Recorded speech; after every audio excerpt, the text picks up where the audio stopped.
This is the Producers Podcast. Featuring the most respected international talent in the world of audio production and voiceover. TV, radio, film, and more. In-depth interviews and industry insights. Putting you on the inside.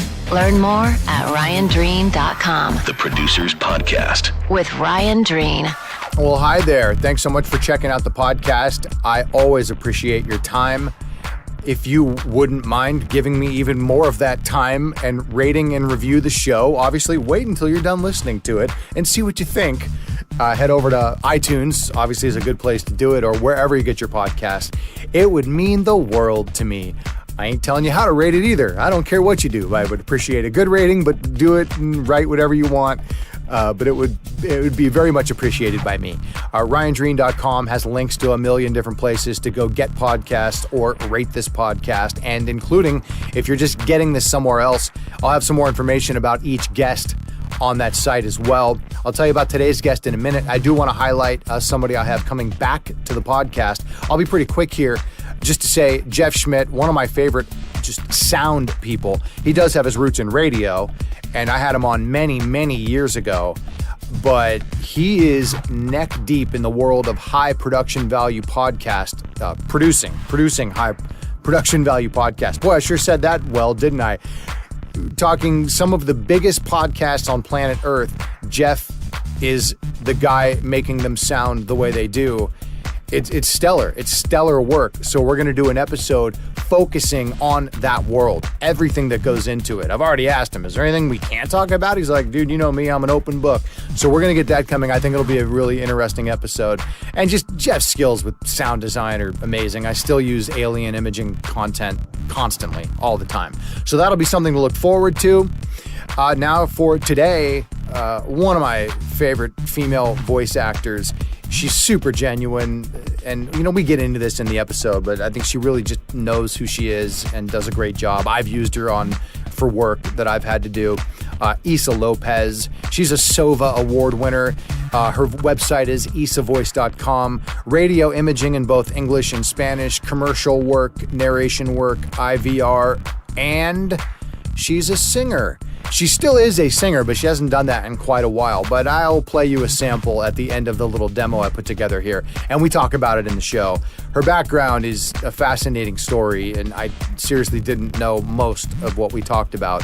So really, really good stuff here. I really appreciate her time. So please go check her out at issavoice.com. She's a social media superstar, I'm going to be honest. She's on everything, and just about every channel she is Issa Voice. So, go engage, if you will. But for now, we will hear some of her work and then bring on the one and the only Issa Lopez. This November, the biggest Latin artist in the world will take over Miami to make music history. Our iHeartRadio Fiesta Latina featuring Con nosotros solo escucharás éxitos. Mucha más música que las demás. Esta es Boom 106, la estación de tus hits. If I don't get my breakfast in the morning, let's just say you don't want to see me at 8 a.m., okay? That's why I always hit up McDonald's for my morning fix. Most health insurance, including Medicaid, cover medications. Talk with your healthcare provider. Algún día, el mejor consejo de tu pediatra estará al alcance de tus manos. Hoy, la red de Florida Hospital.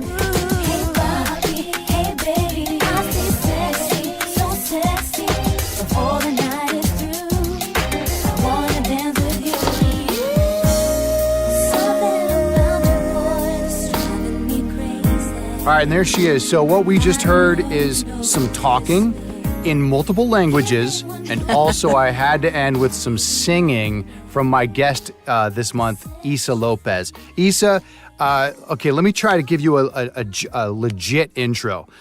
Voice actor, voice announcer, vocalist, singer, writer, multilingual, and I'm going to say social media superstar. In my opinion, that is one of your strong suits, and you do it very well. Anyway, thank you for being a guest on the show. I appreciate you. Hey, I appreciate you for having me. Absolutely. When you work on your own, and again, you'll have to correct me whenever I'm wrong, it's going to happen throughout the show here, but you're 100% on your own now, right? 100%.com, yes. Yeah. Yes. So when you work on your own, it's like, what's your title? You know, I know, what do you right? say to people? What's your title? When people say, what do you do? What do you say you do?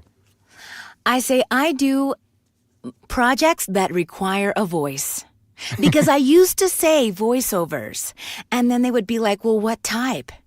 And then I'm just Yeah. like, well, you know, I mean, what, 60% of what I do is radio imaging, and most people, they're like, what's that, you know?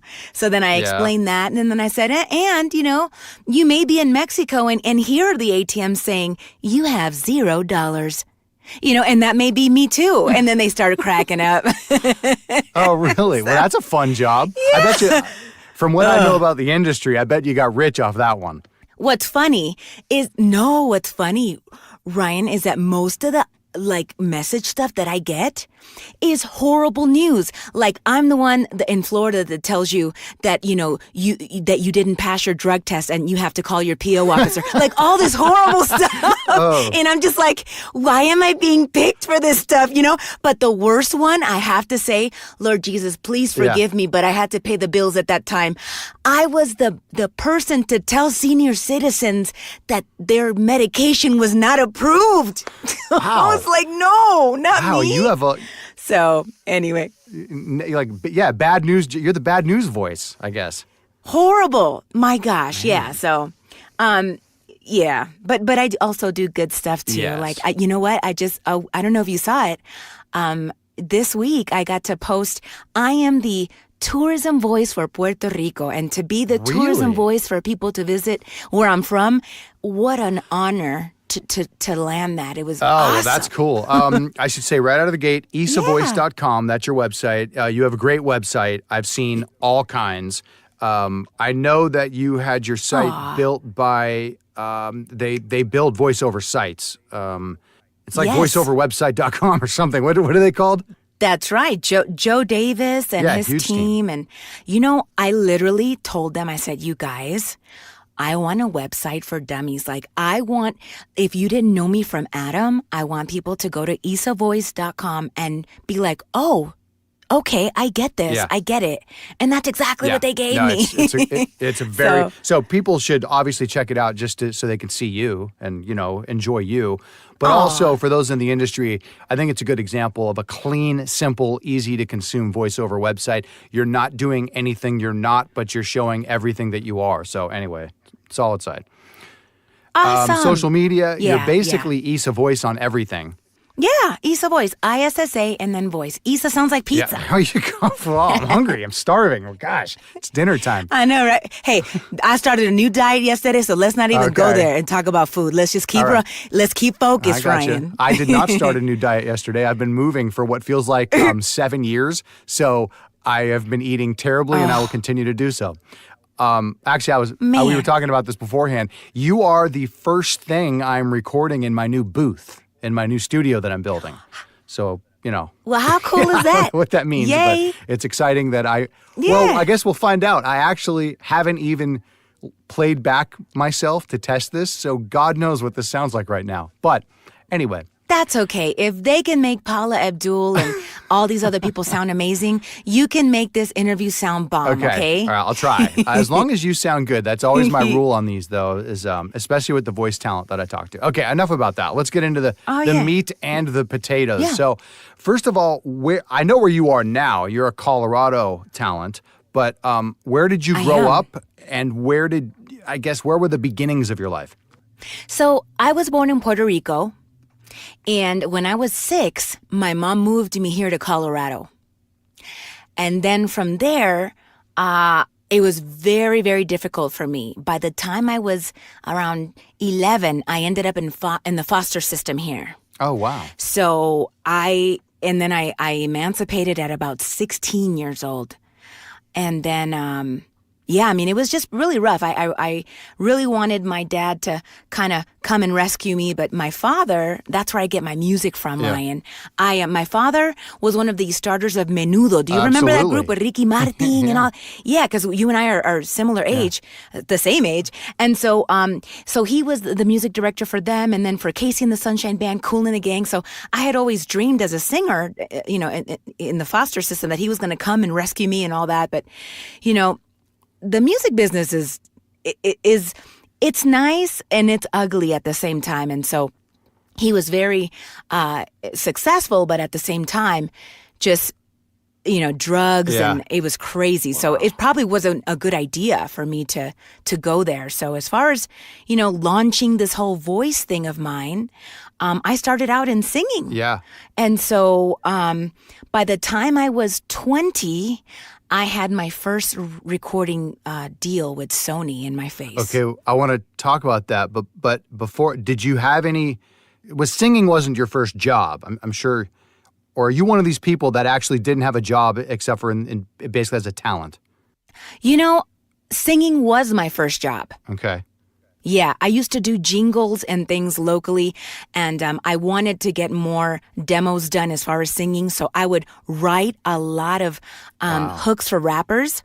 And then I got together with, his name is Eric Foster. He wrote a lot for a lot of people like, my gosh, if you Google him, Whitney Houston, Britney Spears. So he was secretly living here and along with some other producers. And then I started to demo hits. And so people don't really understand that, look, Ryan, if you're a hot, like, let's say you can write your butt off, but you can't sing, you need someone like me to demo that sucker, to get it sold. So you know what I mean? J-Lo records it.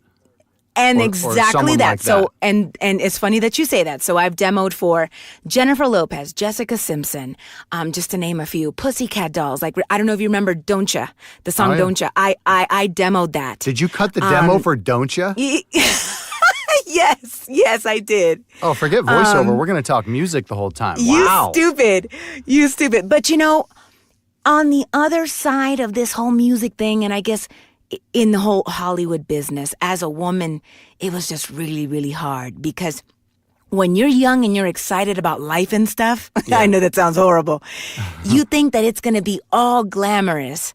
But I learned very quickly that LA and New York is like, oh yeah, I'll help you, but what are you going to do for me? Sure. And so I learned the hard way. And so unfortunately, I worked and I finally got, managers and I was morbidly obese when I was a kid. I mean, by the time I was 11, I was already 280. So when I knew that I needed to transform myself, by the time all this stuff was in front of me, including my deal, the record label totally wanted to make me like this just hoochie mama. And they had all these plans, and I remember sitting there on the long table. I'm sure you can picture it in your head. And I remember telling myself, which kind of connects to voiceover, how am I going to touch people on stage if I'm not who I really am? And if I can't sing what I want to sing about and what I write about, And I walked away from the deal. It was one of the most difficult things I've ever done. Was this when you were 20? It was around, it began between 20 and then about 23. Okay. Wow. Yeah, I walked away. So you kind of had, yeah. I mean, even though, 23 is a grown-ass woman and you're an adult and all, and you clearly had some stuff in life to make you grow up faster. I mean, that's still a young age to walk away from something like that. Yes, I was, you know what? I remember waking up that next day, feeling something I had never felt before. I couldn't physically get out of bed. And I think that was the first sign of, okay, this is a downer. You know what I mean? This is a downer. Yeah. But here's what's crazy. And here's where the twists and turns happen. So I was disgusted with the music business because it slapped me in the face.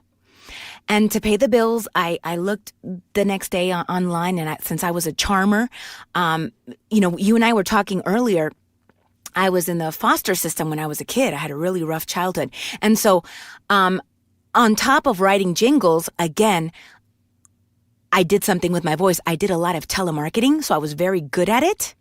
Oh. And so in that, I found a job that needed a nanny. And so that person knew all of the people of Clear Channel in Colorado. He provided, who I nannied for, provided most of the glasses for people that were at Clear Channel. Really? And one day, he was like, hey, Issa, there's a new station coming to town. I know that you sing and stuff, but maybe you can be on the air. And they're looking for someone who speaks English and Spanish. So Clear Channel was trying to do a new format, Ryan, where they were trying to have, people get on the air. As a singer and a songwriter, I'm not going to lie. I have to be transparent with you. I was offended. I was like, okay, thank you. Thank you for... You mean no, like it was below you? Is that what you're saying? Oh, yeah. 100%. So here's what I did. I called Mr. Foster, one of the biggest producers that I worked for, and I told him what was going on. And he goes, listen, Issa, get in there. He goes, look at Ludacris. Look at where he's at. He was a DJ first. Yeah, he was. And when he said that, something popped in my brain. And then what happened was very, very unrealistic. You being, in radio at some point, you understand. I got my own morning show right off the bat. That does not happen, at all. What ever. year was this? 2005. Yeah, I thought so. Yep. I had moved away by then, but I wasn't long away, and I stayed very familiar with the Denver market. Yeah. And so it was waking up with Issa, and it's crazy because I never sung again. I'm the kind of person that when I get involved in something, it's kind of like, you can't be half pregnant. Yeah. So you have to give it 100%, Yeah. No, that's how I fell into radio. All right, there's the end of the podcast. There's the advice. That's the last question. So great. Thanks for coming on. I couldn't agree more. Wow. I want to kind of step back to that part of your life here as we go, but I figure we should talk some voiceover too. All right, so you're in radio now. Do you start doing voiceover outside of the radio station while you're there? How do you get into that side of the business?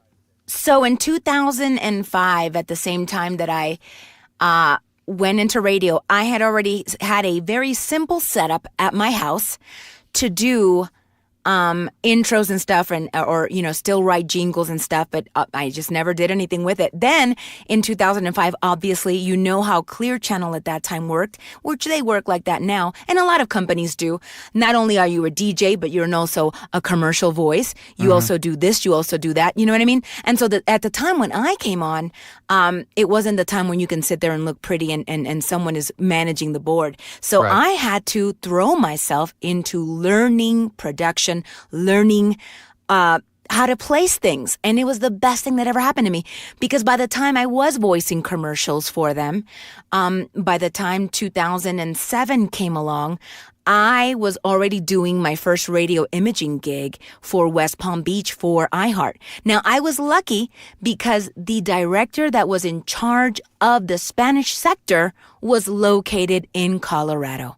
And so I had expressed interest in radio imaging, and he sent me a couple lines, and I landed that first initial gig in the U.S. Now, but what got me the most experience, shout out to the legendary Andy Wigg, who voiced a lot of stations in Colorado. So she had relationships, obviously, with the radio imaging director locally, and his name was Roger Keeler. And so he was like, hey, Issa, I know someone that can take you under her wing. And so what Ann did, and also Jennifer Sweeney, which is an amazing radio imaging voice, they both took me in around 2006 under their wing and started giving me things that they could not do. Now, most of them was overseas, but like my first huge gig was for RCN in Brazil. And I remember Ann saying, listen, this doesn't pay anything, but guess what? You don't have a demo. And this guy's an amazing production person for Top 40. She says, I know you want to do Top 40. I said, yes, ma'am. So she says, you take it, you give him what he needs, and he gives you back a great demo. And it was an amazing time for me to listen to these women and do exactly as they said, verbatim. You know what I mean? Yeah. So that got me in the realm of getting a demo and saying, yo, because you need a demo. Hello, So that demo got me some more stuff. Go ahead. Yeah. So, I mean, that sounds like a great start. Yes. You tell me what's a better thing to talk about now. The point at which you go full-time voiceover, was that soon? Yeah. Or did you overlap your career? No. Okay. Let me tell you. So I was let go. I'll never forget it. January 2016 at 9:43 a.m. before my 10 a.m. shift.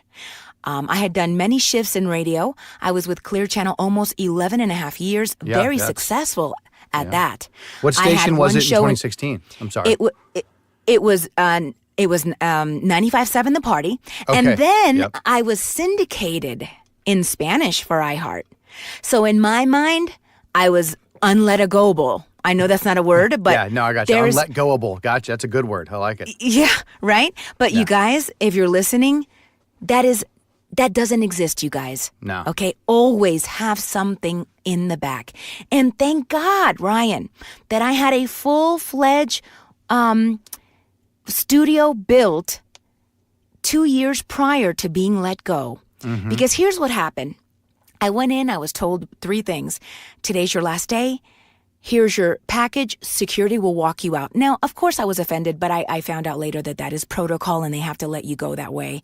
But the thing about it is that within 3 months of me being let go, no, you know what? No, let me take that back.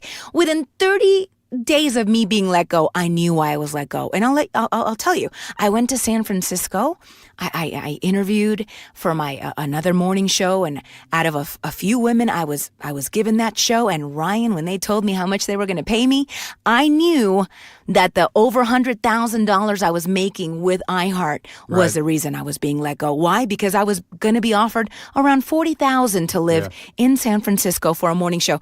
And on the plane ride back to Colorado, I thought, okay, Julissa, because that's my real name. I was talking to myself. I was like, you'd have to do the morning show and sell burritos afterwards to live in San Francisco. Like, that's crazy. Job. Or live over in a real bad part of Oakland. Not even a good part of Oakland, but a bad part. Yeah. And actually, it's not San Francisco. Sorry, San Diego, which is just as expensive. My bad. So okay. Well, different, but it's still, just as expensive. So, as I kept, because people were knocking on my door, don't get me wrong, people wanted me to do radio. I had been doing it for a long time. You know what I mean? But when I did the numbers, I wouldn't have been able to even pay my rent. You know what I mean? Yeah. So going back to that day when I was let go, though, I want to say something, you guys, because this happens in life, not only with voiceover, but with all kinds of stuff. You have to really focus on yourself. And when I got in the car with my package, I said, okay, they may have let you go, but you still have what you gave them, which is your imagination, your spunk, your voice, And so after several offers on the table that were horrible as far as pay, I said, okay, I did the numbers, Ryan, and I said, okay, since I wasn't married, no kids, no nothing, I had saved up a lot of money, so I was lucky. I said, okay, you have exactly 1 year worth of savings to ride out this voiceover dream, to see if by any chance you can do this. Mm-hmm. And I jumped in that pool of cold water. It was the scariest. Ryan, for months, I woke up with that feeling of wanting to throw up in my stomach, like, oh my God, is this going to work? It is the scariest feeling ever. Yeah. Ever. How long in that, you gave yourself a year, or I should say you had money to give yourself a year, but how long did it take for you to finally say, okay, I think this is going to work? Let me tell you, because I don't want to be phony about this. Right, yeah. I was very lucky, Ryan, because I was let go in January, and by September... Well, first of all, okay, let me go back, because this is very important. If you're listening, which a lot of people email me, Issa, I hear you online. I'm also in radio, and I want to do this full time like you. So the first thing I did was I went to VO Atlanta. Okay, best thing I did, because it paid for itself within 3 months. I was able to get a bunch, at least 2 or 3 clients, and the trip paid for itself. But what that did is I ran into Joe Cipriano, who came from radio, and he looked into my face and he said, okay, I know you're excited and I know you can do this, but on the weekends, Issa, I still want you to do radio. Try to find something locally. That's exactly what I did. I came right back home. Westwood One, shout out to them. They hired me for Hot AC syndication. And so it kept my foot in the door just in case the voiceover thing did not work. So pushing forward, I was doing voiceover marketing like crazy. We're talking from cold calling, because I know people are like, okay, what do you mean, Issa? Cold calling. Looking up, okay, here's I hate to jump, but this is one thing that I really want your listeners to keep in mind. There is a difference between what you want to do in VO and what you can do to pay the bills at the moment in VO. Mm-hmm. And if you're going to go full time and jump in this pool of cold water, you have to really know yourself and know, what are you booking for now? And so at that time, with my skill level of coming out of radio, because let me tell you, getting out of that radio talk, it took 2 years to start booking. Yes. It took 2 years to start booking the big SAG jobs, okay? So, but going back, okay? So at that time, I was only booking IVR, things that didn't require like much skills. You know what I mean? Like, just if you can talk really well and you have a nice voice, that's the only things that I was booking. And of course, radio imaging, because I came from radio. So, so I would do cold calling, market myself on Facebook, keep in touch with the people that I met at VO Atlanta. And then I started to book more radio gigs through Westwood One. But what saved me the most, and I'll never forget it, in September, the same person that said, this is your last day, here's your package, security will walk you out, was the same person that called me and said, where are you? I said, at a women's empowering event. He goes, can you talk? I said, just a second. I went outside and he goes, Clear Channel is about, and this was in 2016, same year. He goes, Clear Channel is about to launch. He goes, this is between you and me, I Heart Latino. Do you want to try out for The Voice? I said, yes, sir. He goes, get home. So I went home. He sent me the liners and I booked it. And that was guaranteed because okay, here's another trick, you guys. I didn't have a imaging agent at that particular moment. Okay, so here's a real money-making idea for people that are listening, Ryan, that are dying to get representation. Now, I had local representation, but to get actual representation, it took me 11 years. And don't get it twisted, it is not easy. But this time, I had a reason for someone to represent me. First of all, I had 5 stations on my own in the U.S., on my own. Okay, so I had, because remember, you can't manage something if you have nothing to manage. So don't take it personally that these agents sometimes don't get back at you. You gotta be something, you gotta be about it for them to want to, want to get you on your team. So I called Josh Goodman, because I know he's not going to mind. I said, oh my God, you're not going to believe this. I landed, and he's like, stop right there. He goes, you suck at business, which I do. We all have our strengths, but let me tell you, one of my weaknesses is negotiating. A lot of women are like this. They're afraid to negotiate. They don't have the bolas to negotiate. So he told me on the phone, you're going to hang up this phone and you're going to call this representation and you're going to tell him, hey, I'm the new voice of I Heart Latino. I need representation. And boom, I got an agent right away. Why? Because what they were going to offer me by myself, he tripled that amount. And it was so much monthly that even if I just got that check by itself, Ryan, I was able to ride by myself in VO. So I'm very grateful, number one, for mentors in VO that are not afraid to tell you the truth about yourself. You have to listen, right? Yep. And so now, all things don't last forever. I lost that gig actually 4 months ago because sometimes you guys with radio imaging, if you're listening to this and you want to get into radio imaging, Ryan, I'm sure you know this, but just like the presidential office, when someone comes in, you know where I'm going with this, Ryan, when someone comes in, they want to redecorate that presidential office. And sometimes that happens in radio. Now, please remember this, because you will think of me when it happens to you. Number one, again, going back to what we talked about before, nothing lasts forever. And number two, it is not about you. You keep it rolling. You send them a thank you present. You say, thank you. I had an amazing time. And you keep it rolling because it has nothing to do with you. I think it needs to be pointed out just to make sure, when you were handed your package and you were walked out the door, you clearly left on good terms. And radio, for example, if you're coming out of radio, is way too small. It's shrinking every day. It's there so are less tiny. You can't burn a bridge. It doesn't matter. You have to put all emotions aside no matter what happens all the time. That's always. right. Thank people and say, thank you. This was a great run. It was a great run. Whatever you guys need, keep it. Matter of fact, that cluster was at the Radio Summit. And when I was on stage with Joe and all these other great talents, they approached me when I got off stage and I hugged them and I said, hey guys, nice to see you. I hope Miami is doing great. I hope that all these, Latin areas are doing great. You just keep it rolling because again, Ryan said it, super tiny, but you know what? That goes for VO, period. Be careful what you say, what you do, and most importantly, Ryan, what you post, because you have to represent who you are everywhere. Everywhere. Yeah. That's a good transition. Although you've really just been conducting this. You're doing a great job. I'm just along for the ride, and this is perfect. You're going down my list of topics here. It's great. No, but social media, I said it at the top, you're great at it. You're very good at, clearly you understand the concept of having an image you want to portray and doing that and not muddying it with a whole lot.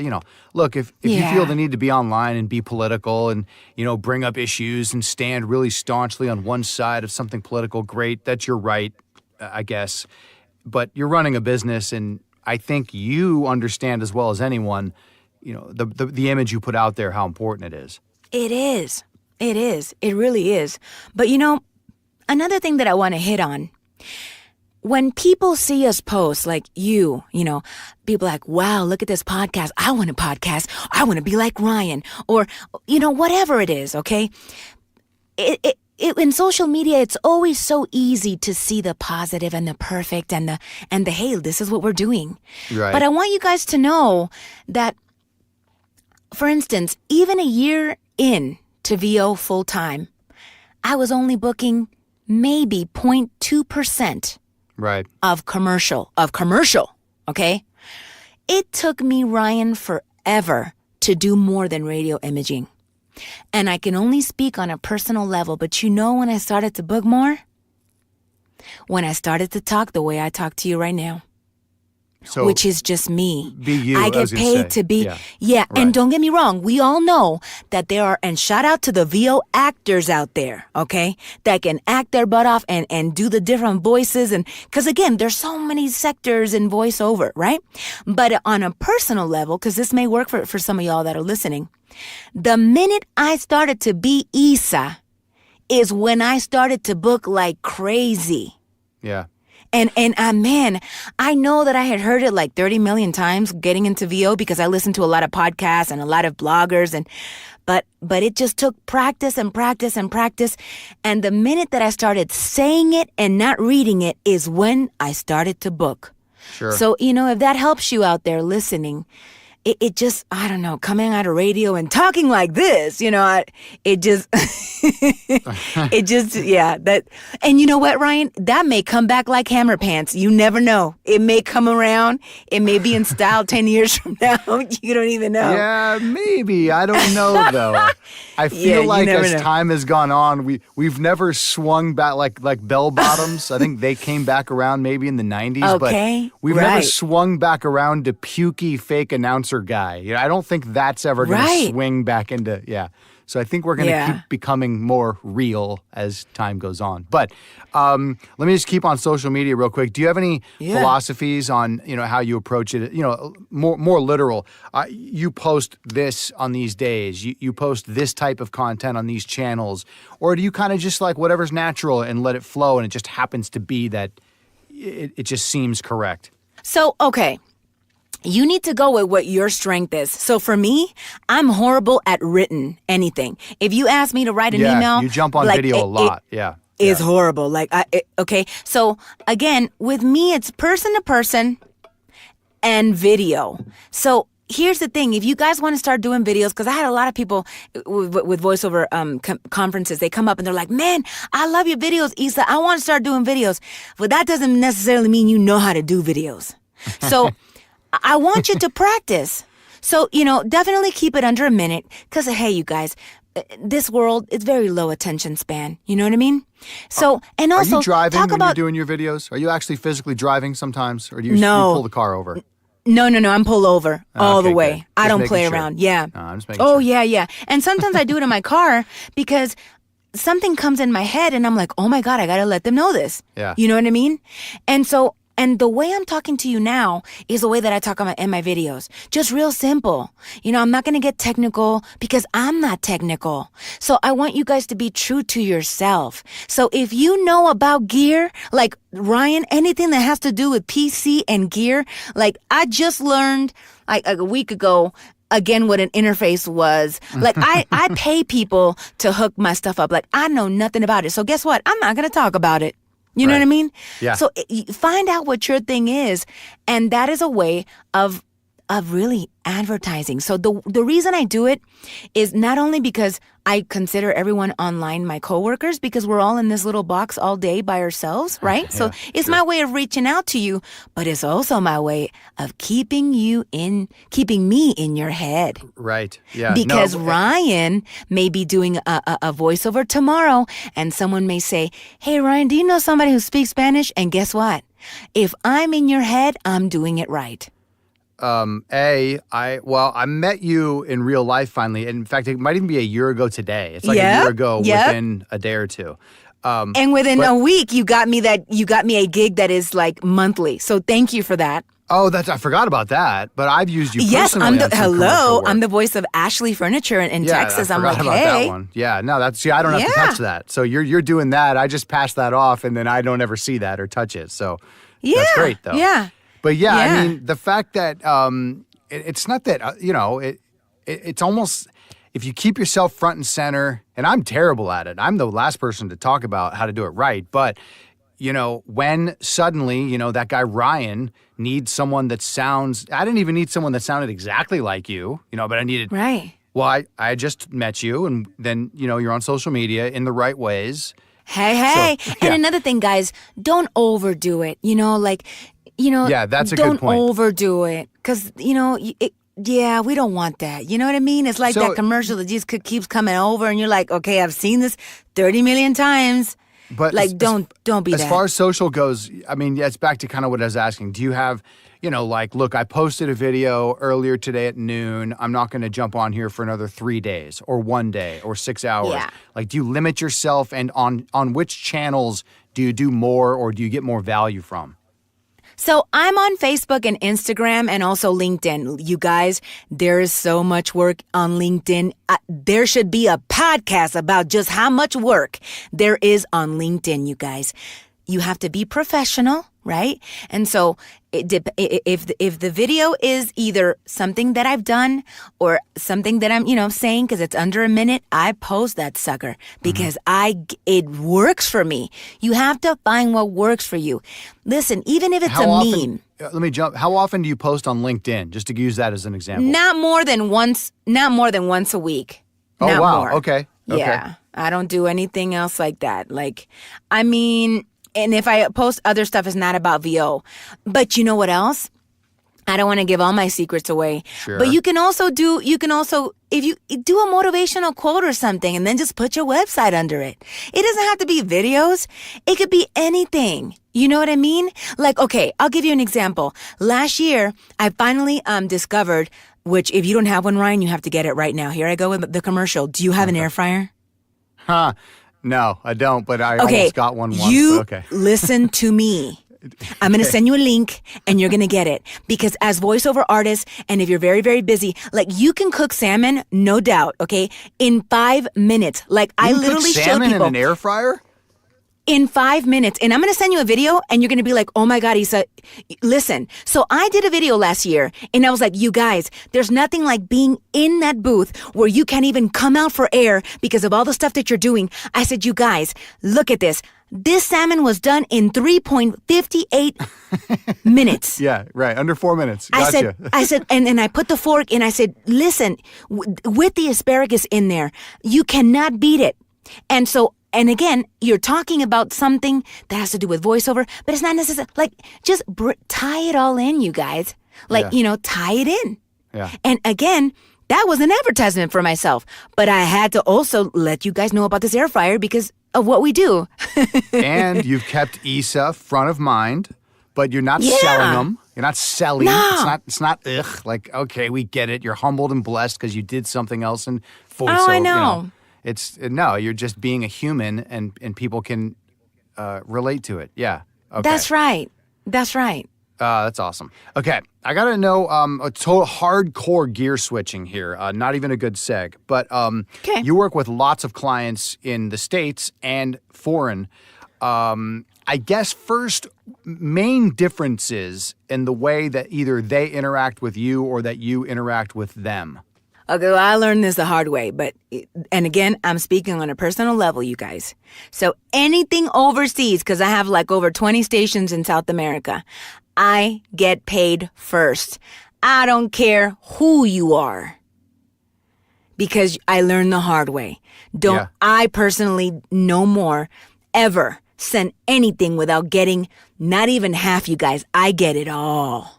And is that like monthly retainer clients down there? Do you have stations on monthly retainer? I would say about 7 of them are monthly retainer. Okay. One of them pays once a year, which is fabulous because the person at Western Union is looking at me like, oh my God, is she a drug dealer? But I wish they sent cash FedEx. That would make it look even better. Oh my God, right? So he's giving me this cash. He's looking at me all weird, like, what does she do? It's like, what is this chick doing? Like, what does she do? Yeah, but again, that is, and a lot of people have hit me up like, Issa, how do you handle it? And I'm like, how do you handle it? You get your money first. And it's because of the past. Because it's just been like people burn you. Yeah. And, How bad did you get burnt? If you want to tell us, like, what was a real bad burn? Just because, it's a reality. Everybody I would say who works anything in voiceover. anything over like 2,000 words, like that's a lot of time, What about money-wise, though? Right. Well, what I'm saying is sending something and it's long and then you don't ever hear from someone who knows, there's a station in Ecuador that I know for a fact is still using my voice. They just never paid. And yeah, it's unfortunate, but you live and you learn, You have to be careful. Yeah, right. And I guess you're right. They know you're probably not going to jump on a plane and go down there and do anything about it. Yeah, I'm not. I'm not going to go to Ecuador. Right. What are you going to do? Be like, yo. Yeah, I'm here. Like, now what? Yeah, like I'm gangster, but not that gangster. Right. What about then, as far as not the business, not the financial side of the business side, but yeah, I got burnt. I only got burnt from a foreign client once, so now I get paid up front. But anyway, just working with them, the way they, they direct you or the way they expect the work to be done, is it very similar to American radio clients or commercial clients? It is not. Unfortunately, Spanish stations are different, Ryan. I need it right now, like right now, this second. They kind of talk to me like I don't do anything, and then when they hit me up, it's gonna be so. As a woman, I have to really put my foot down and kind of train them. I hate to say it, and get them on a schedule. So if if they contact me, they know, okay, I will get this to you in the order that it came in. Yeah. You're sixth in line today. Yeah. You will get, and then they understand, you know what I mean? But, I have a huge talk with the program directors and the group in the beginning, which are all men still. I mean, a lot of radio in Spanish is very old school still, Ryan, all predominant men. And so it's just now that radio stations are accepting the women, me as a woman with radio imaging. It's very, very new. So it's exciting because there's a lot of gosh, I mean, I've yet to be in Canada. Like, I'm excited because I know that there's probably some European markets that I can get into. But either way, in South America, it's very new. And so it's taboo. Usually the man does it, Is there differences in different countries in South America versus Central versus Mexico versus the States? In other words, you're kind of talking about Spanish language stations as kind of a whole. Are they all fitting in the same umbrella? Okay, here's the way I'm going to answer that. And again, this is in my world. I've created a Spanish image style. And so when they come at me, they're asking for that because they know about it. So it's not like English at all. It's as if all stations would contact Ryan for Ryan's sound only. Right, but you kind of have too. You have the Issa that we would be hiring up here in the States in English, and then you have that brand that would be hiring in Spanish language speaking countries. Like I have 2 stations in the U.S., which a lot of stations are grabbing this, which I'm so excited. So I do Spanglish now, where I'm like 1071. It's your station, and then I'll say, like, instead of turn it up, súbelo, or like, en 3, 2, 1, starting now. And so I'm starting that Spanglish thing. It's growing. It's exciting too, because I love the fact that these, it's kind of like being in India where they'll be speaking, Hindi or something. And then suddenly English is popping up every 4th word. Exactly. Yeah. Exactly. Because, as we are not going anywhere, we are everywhere. And it just makes sense. So in Spanish, going back to Spanish, they're seeking my sound. So I'm not conforming to them. So I'm kind of lucky in that perspective. Yeah. About your day, I think you already mentioned that you're kind of 60% radio imaging, but what's your day like? When do you get started, and how much of the different facets of voiceover are you doing throughout the day? I would say I do radio imaging very little now, just because most stations are low maintenance, you know what I mean? Like, sure. I'm sure that if I ever, or I'm not going to say if I ever, I'm sure when I book New York or when I book LA, it's going to be like 5 pages, a month. But when you have 2-pager stations, and if you're listening and you're like, Issa, what's that? It's just 2 pages of reads, about 15 to 20 liners a page. You rarely get stuff. So, I would say I do a lot of IVR, which is telephony. Sure. Thank you for calling Walgreens. On hold messages and yeah. Yeah, and it's refreshing, Ryan, because I don't have to think. I don't know if you understand. Like, I could just voice it, And then if I get my Spanish stations in, I probably get about 1 or 2 reads a day, whether it's English or Spanish. And Spanish is very dramatic, so I have to do the hands. English, it's more like I'm talking to you now. That's what I'm booking, where it's like I'm the voice of, like, let's say, Kiss in Cincinnati. So I'm like, Kiss 1071. It's just like that. But in Spanish is, like, Mia 92.1.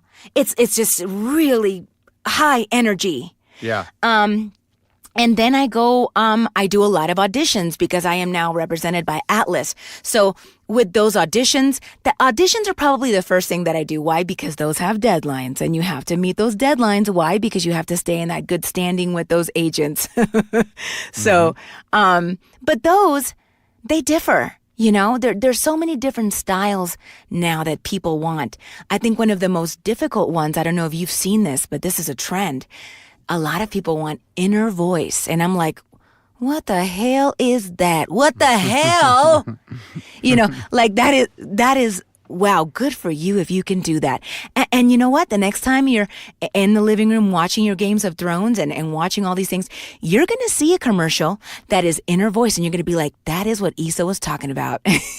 Yeah, absolutely. So, yeah, a lot of the commercial it varies.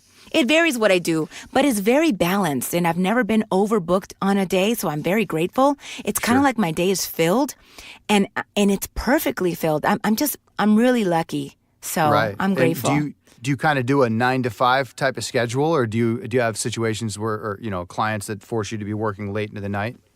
No, I don't do late. And I can say it's because I can. In the beginning, okay, guys, when I went full time, there's a saying, Ryan. Some people work 22 hours not to work 8. And that was me. Sometimes I would start, and that's the thing, when you do full-time, you have to find structure, guys. Because sometimes I would stay in my booth so long that by the time 4 o'clock came in, I wasn't drinking, I wasn't eating, and I was exhausted. That is a no-no. Always remember, when you're at home, treat it like if you were at work. Did you stay in that office from 8 to 4? I don't think so. You got up, you went to the bathroom. You got up, you talked to some friends, right? You socialized for 10, 15 minutes. Do the same thing at home. It was the best advice that a couple of my friends told me. You have to have structure when you're at home, because if not, you're going to go cuckoo. And you're not going to perform as well. So make sure you're hydrating, that you're eating right, that you're sleeping, because that's really going to make a difference in your sound. For sure. You talked about being with Atlas. Yes. Have you worked with coaches? Do you have any? Yes. I don't know, a manager. Yes, I have a coach. I've worked with several. So I've worked with oh my gosh, Dave Walsh.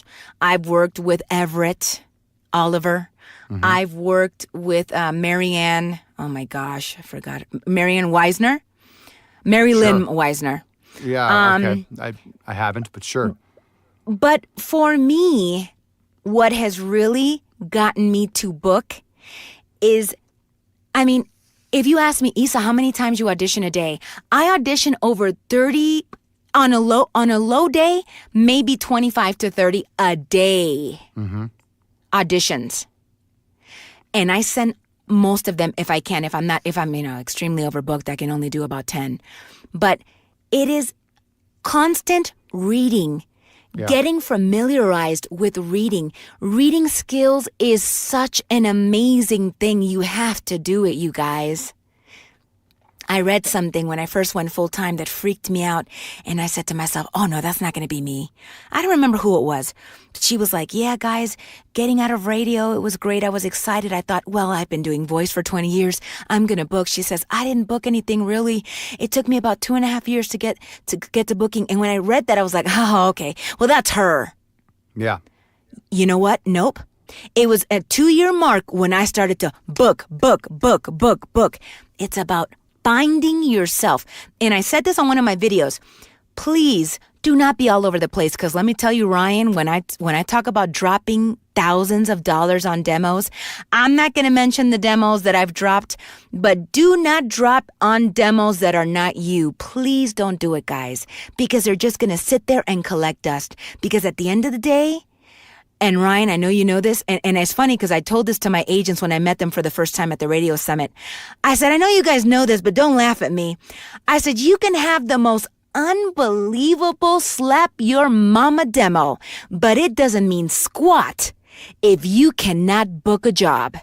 So please choose wisely with the demo that you're going to invest in, and practice. Because if you cannot live up to that incredible demo. Exactly. You have to be able to recreate what they hear, why they bought you. If you can't get in the room and do it, then who cares? Right. And you know what? An agent can call you tomorrow and be like, Ryan, you are everything that I needed, and represent you. But if Ryan can't book auditions, it's not going to work out. It ain't. You have to book. Yeah. It's the hard truth. So, yeah. Absolutely. Yeah. Staying on representation a little bit, because people care. Are you one of these people that have multiple agents? Do you have lots of them all over the place? A lot of regionals? No. Atlas obviously represents me in LA and New York. Sure. Have representation where it makes sense. So for me, I speak Spanish. So guess what? I am going to seek out agencies that are going to need a lot of Spanish VO, which is Texas, Arizona, Sure. Connecticut. And being Puerto Rican, I book Connecticut and Jersey like it's nobody's business. So I seek out IVR companies. I seek out a lot of Miami. Why? Because I sound like I'm from Miami, because I have that Puerto Rican-ness, and I book Florida like I'm the voice of Florida hospitals. Why did I book it? Because I sound like I live in Florida. Hello. So again, going back to that, Ryan, it's important for you to date yourself in voiceover. Get to know who you are. And I'm telling you, that's when you're going to start making the money. I promise you guys that. Yeah, that's interesting. That's an interesting way to say that. Yes. Let's see here. I had something written down here, and I feel like you've probably covered it, but it actually hasn't been that long that you've been out of the radio world. I'm surprised. I actually thought that you had been 100% full-time voiceover for longer than you have. No, I have been doing voiceovers for 19 years. It's been a long time. Yeah. So I don't want people to think, because on social media, it's crazy. It looks like I'm just this like sensation all of a sudden. But then when I have consultations with people, because people do reach out to me and they want to consult, and I do consult with people if I have the time and I think that, hey, this person has potential. Yes, I'm going to give you 15 minutes of my time to talk to you. But I let them know, I've been doing this over 15 years. Right. I went full time 2.5 years ago. You know what I mean? You put the work in. So my question was, and I'll say this, 15 years ago, if you were to look forward and look at your career now, what would surprise you the most? Maybe that's the way to ask it. The fact that I'm booking more VO than radio imaging. I can't believe that. Okay, that's good. But I won't share what it is, but I have found my niche in VO. And when you find what you are, that is when you're really going to excel. I know what I am in VO. And when you know fully, and it's crazy because I did a video about when you go to conferences, right? And I tell people, guys, know who you are. Try to get to know yourself, because a lot of times when I meet people, I'm like, okay, so who are you in VO? Are you the girl next door? They just kind of look at me with this daze, and you don't want to be that, because let me tell you, when I was interviewing with Atlas, and this happens with a lot of agents, big talent agencies, if you don't know how to answer that question, shame on you, because you only have a few minutes to grasp who you are with these people. And an agent, you got to know who you are, guys. So really, again, go back and get to know yourself, and even if you don't really kind of know, really write down what you're booking. And for now, again, because 2 years ago, I wasn't what I am now, but just in steps. It's okay. You can't, listen, you can't be that restaurant, okay, that has the Greek food, the Mexican, and the Italian, okay? Because when you go in there, the food's going to be just aight. And I gets them by.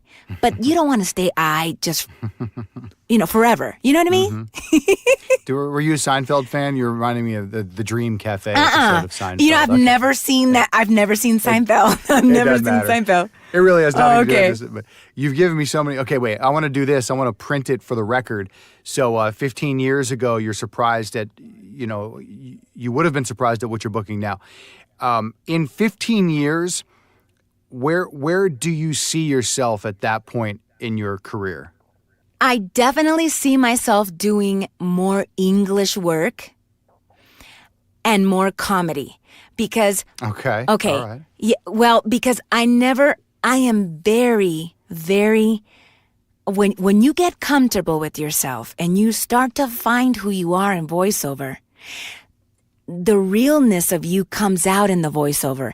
And in person, I'm hilarious. So it's starting to come out in auditions, and I'm starting to book like crazy because that sarcasm and that comedy is starting to come out.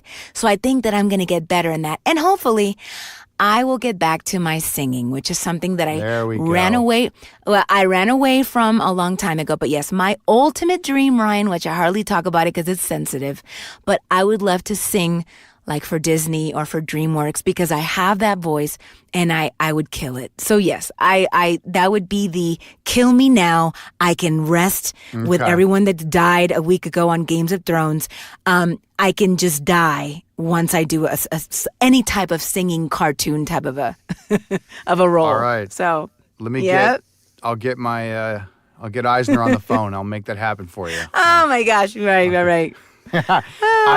I worked for Disney for 5 seconds. I have a pension coming my way when I retire, $43 a month.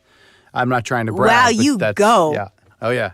Listen, that is a slamming meal for 2. No, that's a slamming meal for 4 at Chick-fil-A. Don't judge that. Well, although I won't get it till I retire. So in like 25 years, what will it be, a slamming meal for 1 at Chick-fil-A, maybe? Yeah, I mean, you'll have dentures. You'll be fine. Okay. You've been awesome. I hope. I feel like I was just on the Issa ride today. You're I was just funny. along for the ride here, and it was great. But you also had just like 50 different great pieces of advice for anybody, who has been in the industry or, likely starting out in the industry. Any last nugget you want to drop on, above all else? I don't know if you guys know this, but most people only book 3% of auditions. So do not beat yourself up if you're not booking. Just keep going, guys, because you will book. And when you will book, you're going to start to book more and more and more. And seek out someone to be a support along the way. Oprah did not make it on her own, and neither will I, neither has Ryan. Seek out someone that will give you the time. And that is what I have to say. It's very important. So awesome. Issa, you're the best. I said a lot about you in my intro, award winner, your website, your socials, everything. But seriously, go to the website, issavoice.com. You are on all of the socials, Issa Voice. That's right. Or Issa Lopez. Just look me up, and there you go. If you listen to Ryan, just say, hey, be like, Issa, I listened to Ryan's podcast. I'll be like, okay, cool. Yeah, there you go. You'll get an in. We'll go from there. She'll talk. You'll be cool enough to talk to Issa if you drop my podcast name. Yeah. Definitely. All right, Issa, thank you so much. I appreciate your time. Thanks for being on the show. Likewise. Visit ryandreen.com to subscribe, contact the show, and listen to every episode. Please rate and review the Producers Podcast on iTunes or on your favorite podcast app. The Producers Podcast with Ryan Dreen.